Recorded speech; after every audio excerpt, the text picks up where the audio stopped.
My name is Maduri, and I'm a program manager on Office 365 groups. So feel free to ask us any questions around that or any of the applications that we support. Today here with me, I have Martina, who's our amazing MVP, came here all the way from Austria. So a round of applause for her. And I also have with me Christoph, and most of you guys already know him. He's been having a lot of fan moments today, but he also works on Office 365 groups with me. Okay?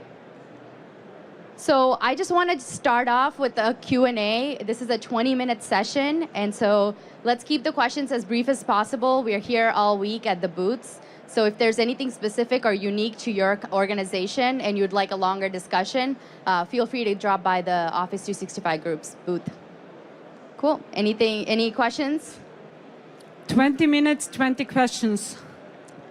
The Office 365 booth is, if you just take a right and then go down like 2 blocks, it's right there. Okay. So my organization heavily uses groups, and we're trying to move to mobile devices, but we don't have access to the group calendar. Is that something that's on the radar? So the question is regarding group calendar. The organization uses groups heavily and want to see the capability of groups on mobile. And so group calendar is one thing that is currently missing, you would say. This is a feedback we've actually been hearing quite frequently recently. And so this is something we're working on. It is in our backlog. Yeah. Thank you. Yeah. So for Office 365 groups and Yammer, what is the roadmap? And when is it going to be becoming mandatory? Mandatory, because today we have 2 types of, in Yammer, you have Yammer permission groups and Office 365.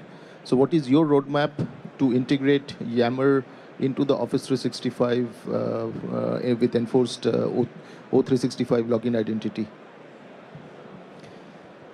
So the question is, what is the Yammer on Office 365 groups roadmap? And the answer is, going forward, every group in Yammer will be powered by an Office 365 group. So there's actually a session this week from some of our colleagues from the Yammer team that goes into more detail. But the first part of the question was, hey, Yammer, if you, for instance, disable self-service, or if you use Yammer before it was connected to groups, are you planning to upgrade those legacy, for lack of a better word, groups to one connected to groups? And yes, this is something we're working on. There's a set of requirements that you need in your tenant to leverage group. You know, be leveraging the Office 365 identity. You need to have one single network. But our goal is, over time, we'll upgrade all those groups to one that are backed by Office 365 groups.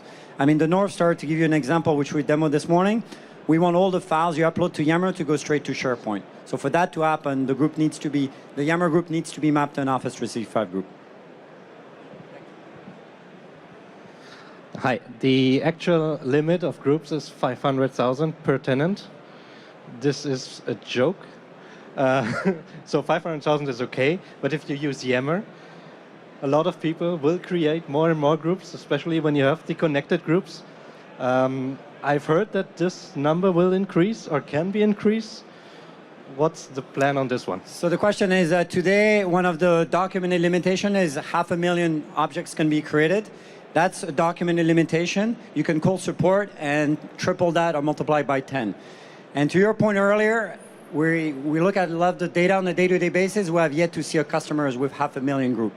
So even though it's an artificial limit, you can increase it.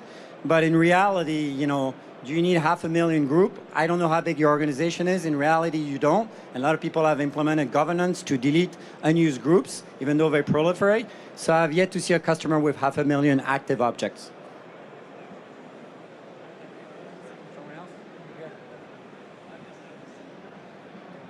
Hello. So, do you have any plan to automate the management of groups that do not have any owners anymore, as far as their life cycle and the expiration? So for ownerless groups, you can build a workflow which based on Flow and Azure functions, and I show that tomorrow in our session. So go there. Tomorrow, Wednesday, 10:15. I don't know the room, but just look up my name and you will find it. Yep. And I think the second part of the question is for expiration. Currently, there is a capability to expire groups. This is something that you set initially at the time of from one of the admin portals. But something on our roadmap is the ability to expire groups based on activity. So we see that certain groups are not active. Is there some programmatic way for you to get notified that, would you like to delete the group or keep it going?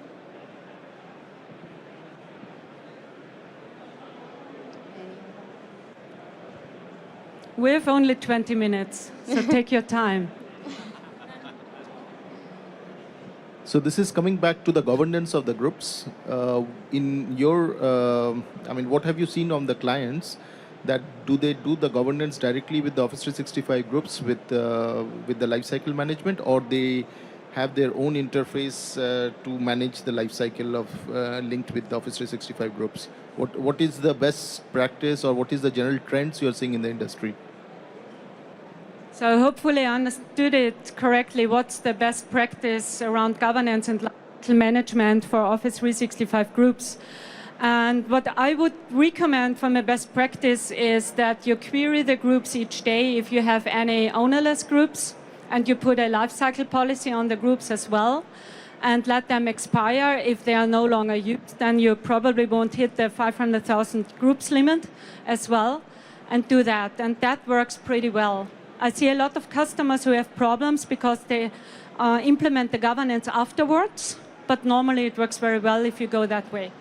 But to add to Martina, if the question was where do I manage, please leverage as much as possible what you have out of the box.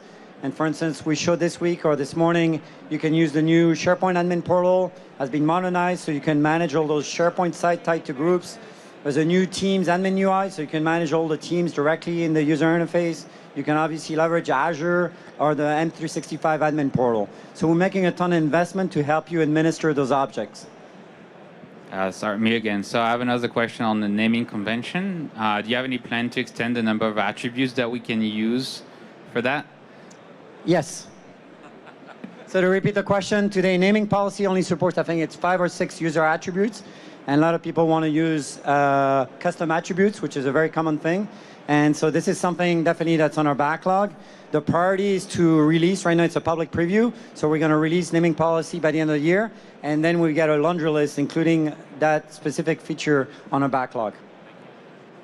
So my question, we have we haven't actually started using them yet, but I'm hoping that maybe there's something with that you have already built out that maybe is like a decision tree of some kind to let us help our users be able to pick which kind of a group that is best for them. Do you have anything like that in the works or that's already there? So the question is, how do I know which tool to use when, especially when you're starting off with Office 365 groups?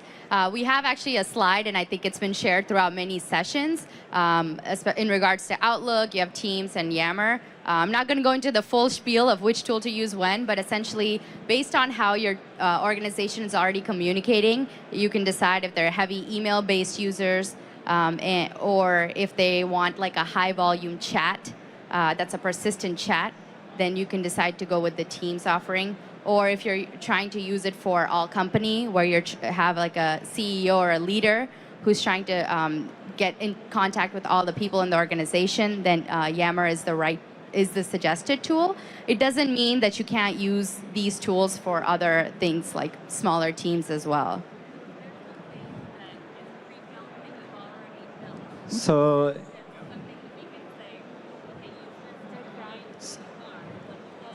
yeah, so the question is, do you have pre-built stuff? And the answer is Fast Track. So if you go to Fast Track in your tenant, there's a gazillion videos and documents to help you by use case. Hey, I want to enable my sales team to be mobile or to be more responsive or whatever it is. So Fast Track, go in your tenant and you'll get playbooks and assets so that you internally can start saying, hey, Christoph, there's a new way to manage files in the cloud. There's a new way to engage with your customers, et cetera, et cetera. So fasttrack.microsoft.com has all those assets and more to help you drive usage. So looking at the naming convention rules that we've seen this week, if we if we go back, if we add those now, we have hundreds of groups that are built. Is there a plan to go back and have those? I know they're probably grandfathered in, but is there a plan to go back and have those retro?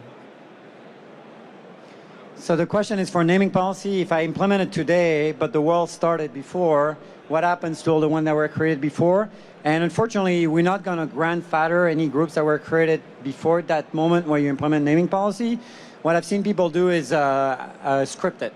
So run a script that says, hey, all the users in marketing that created this group, suffix the group with marketing. I'm making this up. But out of the box, when you turn it on, it only starts the moment it's been turned on. We don't apply that naming policy. And the reason is you might not want to apply that naming policy to some of the past objects that you've already created. Hi, two questions. Do you have any plans to enforce multiple owners? That would also get rid of the problem with, I guess, orphanless groups. And the second question is any ability to try and get an indication 6 months, 9 months down the road as to which application the user created the group in. Was it Teams? Was it Planner? Was it Yammer? So the first question is, to avoid ownerless groups, you potentially are going to have the ability to enforce a policy so you have dual owners or 3 or 4. It is a recurring ask. It is on our backlog, so I don't have any timeline. We actually, there was a session from Microsoft IT. We internally run scripts because at Microsoft our policy is not just 2 owners, but they need to be full-time employees. So it cannot be a vendor, like you always need a full-time employee because we're accountable for the content and not just the vendors that might be partnering with us on a project. So today, the only answer is through scripts. And then the second part of the question, I forgot. It's been a long day. Okay. Sorry, no, it was just so that, do you have any indication, or can we get an indication which application the user used to create the group? So very good question. I should know this because that's something we're working on, which is, are you going to get an indication of what app are being used with a group? Because obviously a group could be, you could have a little couple task in Planner, a little chat in Teams, a little document in SharePoint. And that is something we're working on where we're going to give you both the user, but also the administrator, hey, you're about to delete this group. Did you know that Maduri created a task in Planner? So this is something we're working on. Good question. Hi, we're in the process of transitioning from Office 2013 Windows 7 up into the new environment, moving up into Teams. So as the organization is transitioning, what should we be thinking about doing with groups so that as we're slowly transitioning across, we don't leave the folks that are still legacy behind with collaboration while the new ones are coming up? Do we stay lowest common denominator or do we allow groups to grow quickly as soon as we start?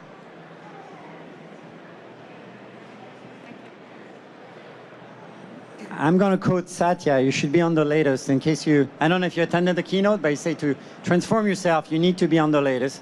But no, to be real, it's hard because you're going to have that schizophrenia between the users you're going to do the pilot with, let's say, Office Pro Plus, and the one that are still having a MSI, whether it's 2010 or legacy Windows. So there is going to be a challenge. The beauty with tools like Teams is you can have a browser. So even though they're using legacy Windows, they can still chat with their peer that have a brand new laptop with brand new Windows and Office Pro Plus. So I would definitely enable those users, and to your answer, let people get value out of it. I wouldn't wait any longer just because you can only enable it for, let's say, 10%, and the other 90 is going to take a year or 2 years. I would definitely start today because the problem is users need it today, and the longer you wait, the more they're going to potentially jump to shadow IT or something that's outside of your control. So people need to work today. So definitely don't rush, don't wait, and start with how many users you want to start your pilot with. Yeah, one thing to add to that is if you want to use groups in Outlook, there are distribution lists that people are already familiar with. And so we have an easy way for you to upgrade distribution lists that are in the cloud to Office 365 groups. And so those who are on-prem will still get kind of information to their inbox like they're used to, but those who are in the cloud will get the groups experience in Outlook. Two questions, if I can. There's currently a limit of 500,000 groups in a tenant. Are there any plans to increase that? Oh, sorry, if that was already asked, I'm sorry. And also, are there any plans to introduce folders in group mailboxes? The question was folders in group mailboxes. So again, to repeat the first question, the 500,000 limit is something you can ask, you call support and you can increase it. Folders is something we're considering. I'd love to chat after the session and learn more about the use case of what you're trying to do. So we're just starting to convert our distribution lists to groups. Can you convert groups that are sourced from on-prem in the Active Directory environment? Can they become groups in the cloud or no? So distribution lists that are sourced in our local Active Directory that are synced up to Office 365, can they go through that transition to Office 365 groups? So to rephrase it, it's distribution lists are synced to the cloud and then converted into Office 365 groups. Yes, updated as soon as they are in the cloud. Yeah, so there's actually a lot of tech articles that we've written on identifying what distribution lists are upgradable. And also, if you go to your Exchange Admin Center, there is a tool. So if you just say upgrade, it identifies which of the groups are eligible, and then it's just easy to convert from there. You guys? So the question was, does the same tool apply for Yammer? Currently, we don't have a tool to upgrade existing Yammer groups to Office 365 groups, but that is good feedback. And I think we should just talk after on how are these groups being used today. And yes, today we use Office 365 groups and add them into a permission group in SharePoint, so I can get like 2 levels. Is there any way to increase that, or is there any thought about any hierarchy in the future? Have you ever seen that done? So trying to understand the question, are you going to look at notion of having subsites or hierarchy in groups? Sorry, so if I have, let's say, permission groups in SharePoint, and I have an Office 365 group, I can add that Office 365 group into a SharePoint permission group and basically have 2 levels. So what about additional levels in the future, or is that going to go away, or is it not supported? I'm just concerned about that whole idea. Okay, and we'll have to follow up with the SharePoint team. So I'll make sure I get your name, because I definitely don't want to give you the wrong answer. The answer is, I'm adding an Office 365 group in a SharePoint group. Is that going to be supported, and am I going to be able to nest it? So we'll follow up offline. Anyone else? Hi. The email address policy on an Office 365 group, to apply that to allow the group to be used in other cloud providers. So it can be a dynamic team created in Office 365, and that group exported to, say, another cloud provider to collaborate there, and using the email address as the identifier in the other cloud. Is that okay? Just the ability to apply a custom email address policy to an Office 365 group. Let's follow up afterward. I think there's a question about email address policy, but I want to make sure I get the question. So today we do have a naming policy that applies to the email address, both the name and the alias. And the other thing we announced today is you can update that domain, but it sounds like we need to have a chat after this. Anyone else? So in addition to converting distribution lists to groups, we have shared mailboxes that we'd like to convert to groups. Can you convert a shared mailbox to a group? So the question is, can you convert a shared mailbox to groups? Not out of the box today, but this is good feedback.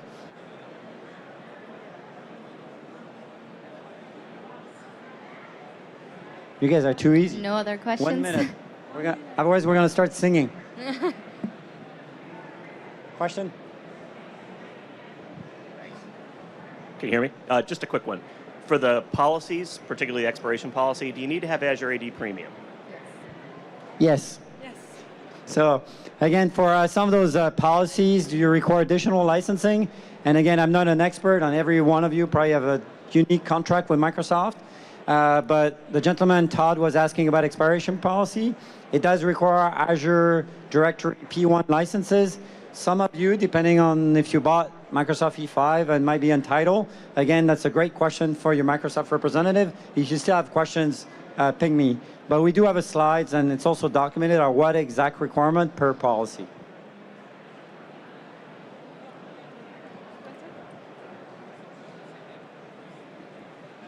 Hi. From a functional or an operational point of view, day-to-day management from an ops perspective, not from an end user, where do you see O365 groups sitting more squarely with Exchange teams, with the Teams team, with the SharePoint admin team? Because that can obviously differ on a company-by-company basis. I mean, so the question is, the way I'm organized historically, I had an admin for every on-prem product. And as we're transitioning to Microsoft 365, you guys are blurring the line. So how do you see the future of those roles?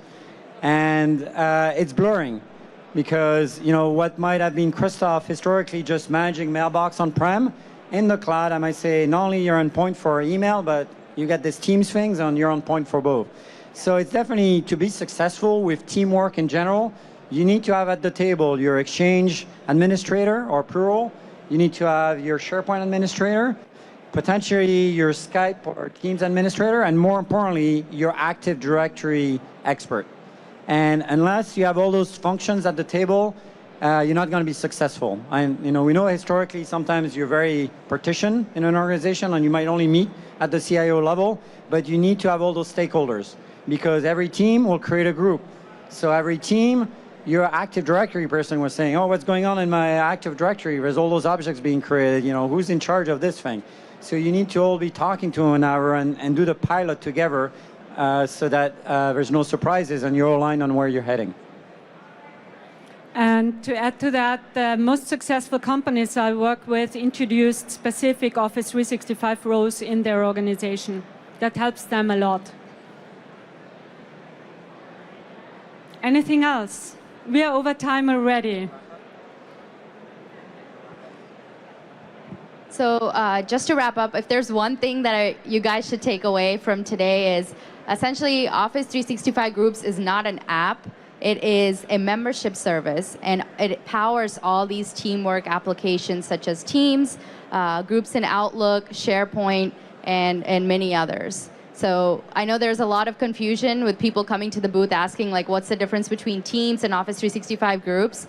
Office 365 Groups is a membership service.